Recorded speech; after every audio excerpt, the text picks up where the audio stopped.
Assalamualaikum warahmatullahi wabarakatuh. Perkenalkan, saya Rizka Midatul Pojia dengan NIM 250 1020 232 dan tugas UAS dari mata kuliah Konsep Bahasa dan Sastra Indonesia dengan dosen Bapak Isnaini Muhammad, SPD MPD. Selamat menyaksikan. Halo teman-teman, selamat datang di video pembelajaran hari ini. Yuk kita belajar bersama-sama untuk membaca cerita. Sebelum memulai, coba jawab dulu ya.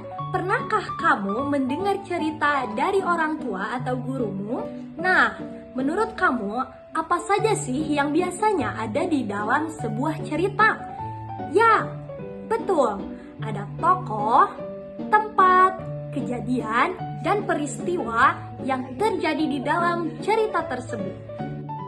Setiap cerita punya 3 bagian penting. Pertama, tokoh, yaitu siapa saja yang ada di dalam cerita tersebut. Yang kedua, tempat, yaitu di mana kejadiannya berlangsung. Ketiga, kejadian, yaitu apa yang terjadi dalam cerita tersebut. Sekarang, ayo kita menonton bersama-sama dan melihat secara sama-sama cerita tentang kelinci dan kura-kura. Kura-kura dan kelinci. Alkisah, di sebuah hutan, hiduplah seekor kelinci sombong yang merasa dirinya adalah hewan yang dapat berlari paling cepat. Dia senang berlari keliling hutan dengan angkuh sambil mengejek hewan-hewan lain.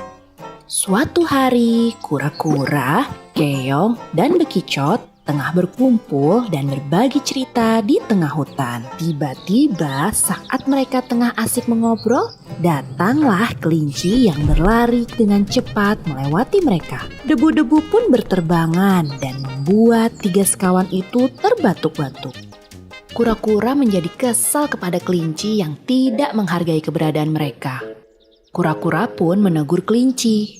Namun, kelinci malah semakin mengejek kura-kura dan teman-temannya sebagai hewan yang lambat. Mendengar ejekan si kelinci, kura-kura menjadi geram. Dia tidak terima jika dia dan teman-temannya dihina seperti itu. Kura-kura lalu menantang kelinci untuk lomba lari. Kelinci pun menerima tantangan kura-kura sambil tertawa mengejek, karena yakin pasti dialah yang akan menjadi pemenangnya. Hari perlombaan pun tiba. Semua hewan di hutan telah berkumpul dan bersorak-sorai di area perlombaan.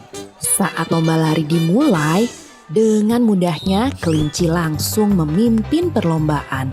Dia terus berlari jauh di depan kura-kura yang berjalan lambat. Kelinci menjadi besar kepala dan menertawakan kura-kura. Namun kura-kura pantang menyerah. Kura-kura tetap berlari dengan sekuat tenaga demi harga dirinya dan teman-temannya. Mendekati garis finish, kelinci memutuskan untuk beristirahat sejenak sambil memakan wortel di bawah pohon. Dia yakin sekali kura-kura tidak akan mungkin menyusulnya. Di kejauhan, tampak kura-kura dengan keringat bercucuran masih berusaha berlari sekuat tenaga. Karena kekenyangan, kelinci jadi mengantuk. Kura-kura yang lambat akan membutuhkan waktu yang lama untuk sampai ke garis finish, pikirnya. Sehingga kelinci pun memutuskan untuk tidur sejenak. Kura-kura pun semakin bersemangat dan terus berusaha saat melihat kelinci yang tengah istirahat di bawah pohon seolah mengejeknya. Udara bawah pohon yang sejuk ditambah dengan hembusan angin sepoi-sepoi yang segar membuat kelinci tertidur sangat pulas. Bahkan dia tidak menyadari ketika kura-kura berjalan melewatinya. Ketika dia terbangun, semua sudah terlambat. Kura-kura sudah menapakkan langkah terakhirnya tepat di garis finish, sehingga kelinci tak lagi bisa mengejarnya. Akhirnya, kelinci yang sombong itu dikalahkan oleh kura-kura. Hewan-hewan lain yang menonton pun bersukaria dan ikut bangga melihat kura-kura yang memenangkan lomba lari dengan kegigihannya. Nah, teman-teman, tadi kita sudah bisa menonton bersama-sama video cerita tentang kelinci dan kura-kura. Nah, pesan apa yang kita bisa ambil dari kelinci dan kura-kura tersebut? Betul sekali, kita tidak boleh sombong dan merendahkan orang lain. Selain itu, seperti kura-kura, kita harus tetap semangat dan tidak mudah untuk menyerah, meskipun merasa tertinggal sekalipun. Untuk sekarang, yuk uji pemahamanmu. Siapa saja tokoh dalam cerita tadi? Ya, betul, kelinci dan kura-kura. Di mana kelinci tertidur? Ya, betul, di bawah pohon. Dan yang terakhir, siapa yang memenangkan lomba tersebut? Ya, betul sekali, kura-kura. Hebat sekali. Teman-teman, sekarang kalian sudah bisa membaca dan memahami isi cerita dengan baik. Jangan lupa berlatih di rumah kalian masing-masing ya. Sampai jumpa video pembelajaran hari ini. Dadah.